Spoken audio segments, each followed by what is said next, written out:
Here is a photo of me when I'm 14. I'm feeling super timid and shy here. Quite honestly, I lacked confidence for different reasons. It could be my teenage brain with all of its hormones, lack of self-esteem, and so on. We humans intrinsically feel what lack of confidence looks like. What I want to know is what comes to your mind when you hear the word confidence? This, or maybe this. Nowadays, we hear and read about confidence everywhere. There are entire channels dedicated to developing it. One thing we know for sure is that it's important in our careers, in business, in relationships, and absolutely everywhere. But before we start believing everything we hear and start copying influencers, actors, or so-called alpha males, I think it's important to understand what constitutes confidence and self-esteem and dive deeper into the foundations of it, instead of mimicking the superficial expressions of it. I want to walk you through how I significantly improved my self-esteem and confidence and share some of the ideas and patterns that I noticed along the way that you could use to do the same. As a kid, I was quite confident and sociable, but suddenly when I entered my teenage years, I became self-conscious and shy. Again, it could be attributed to my teenage brain, stress, environment, but I believe most of it, a big part of it, was also psychological. At some point, with certain groups of people, I consistently felt a sense of inadequacy. Mixed with a bit of social anxiety, it stopped me from pursuing many activities. I remember back at school, my essay won a competition, and I was supposed to present it in front of many guests, teachers, and students. But I simply refused, saying I wasn't interested.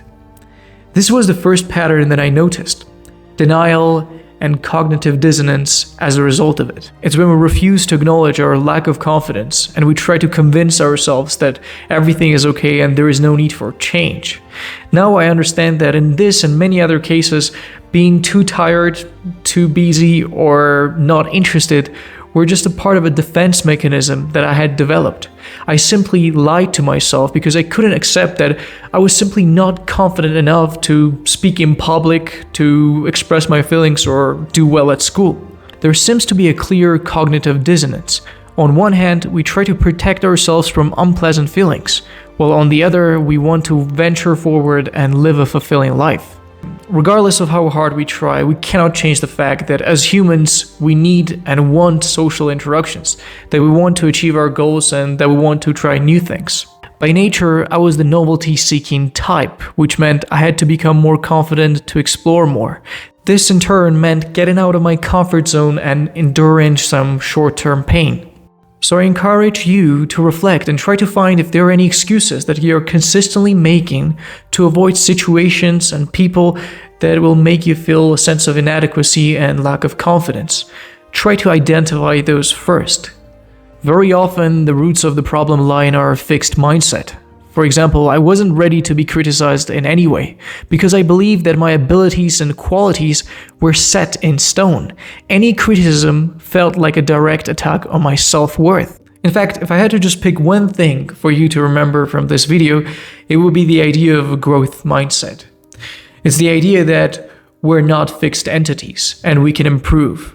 Developing this idea can be very challenging because it takes some humility to accept that we're not perfect and we will never be.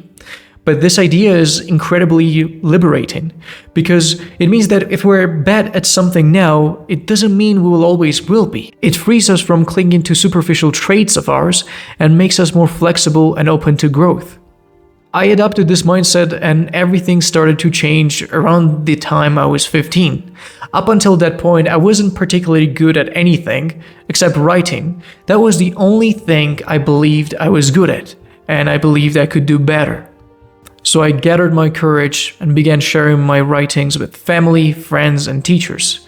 To my surprise, they all liked them. This positive feedback helped me believe in myself more, which led me to write even more, read more, and as a result, I became more curious and less afraid to explore. This significantly improved my self-esteem and confidence, which leads us to the second pattern that I recognized: believing in yourself, taking action, and creating a loop of positive reinforcement. I know it is really hard to believe in yourself when everyone around you thinks you are a failure. and even you don't have any reference of success to base your belief on. But I think in those moments we should just believe that we could make things work and start taking action. You can watch hundreds of motivational and inspirational videos, but they won't be of any help if you do not take any action. Your brain will revert back to its default forms of thinking: self-criticism, doubtfulness, and pessimism. We need to create a loop of positive reinforcement. For that, we need to have some credit with our brain. In other words, do something. Even if it's something small, like catching up with a friend, trying a new sport, or expressing your opinion. Trust me, even a small action can have a tremendous effect. The more you do it, the more references your brain will have for the future challenges.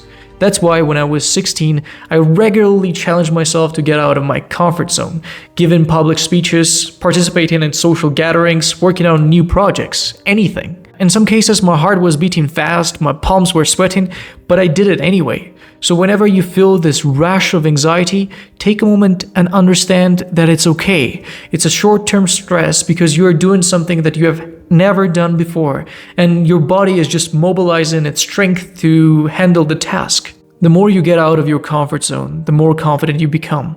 As I improved my relationships, my body, my mindset, and I achieved some important goals, people noticed it, and they started thinking of me as someone who's capable, brave, and decisive. And that's the third pattern that I noticed: the Pygmalion effect.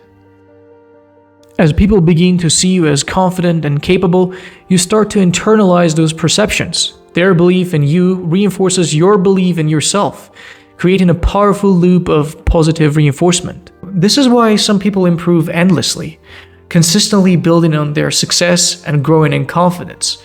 They are in environments where they thrive with the support and encouragement they receive. On the other hand, some people find themselves trapped in a vicious cycle of the Pygmalion effect, but in the opposite direction. If others perceive them as lacking confidence or competence, they may begin to internalize those negative perceptions, which can erode their self-esteem and make it even harder to break free from the cycle. This negative reinforcement can lead to a downward spiral, where it becomes increasingly difficult to believe in oneself and take on new challenges. Breaking out of this cycle requires a conscious effort to challenge those limiting beliefs and seek environments where you're encouraged to grow. We often hear the advice, never compare yourself with others, but we tend to neglect it. Think about it. Everyone has his own limitations, opportunities, strengths, and weaknesses. Instead of comparing ourselves with others, we should focus on our own progress, appreciate it, and move forward. There were times when I compared myself to others, and it made me feel bitter, envious, and unhappy. It can even lead people to wish for others to fail, just so they can reassure themselves that they're doing okay. To avoid falling into this trap, we should develop what is called non-contingent self-esteem. This will elevate our confidence to the next level. Non-contingent self-esteem is the idea that our self-worth is not attached to the external factors, to achievements and how much money we make and our place in the social economic hierarchy. It's the idea that everyone has a basic, untouchable value. And it makes a lot of sense. If I lose everything I have, ideally it shouldn't affect how I view myself, because I'm the same person who is capable of creating and growing. This mindset is absolutely necessary to face challenges without riding an emotional roller coaster. By adopting this mindset, we can maintain a steady sense of self-worth that isn't shaken by external circumstances. When you combine this with the growth mindset, which recognizes that we can improve and evolve, you can gain a balanced and a healthy view of yourself. This combination helps you stay grounded and resilient and focused on long-term growth, rather than being swayed by temporary successes or setbacks. And remember, building confidence is a continuous and long-term process. It's not something that happens overnight. I just hope that my story and some of the ideas I shared with you will help you in your journey. Thanks for watching.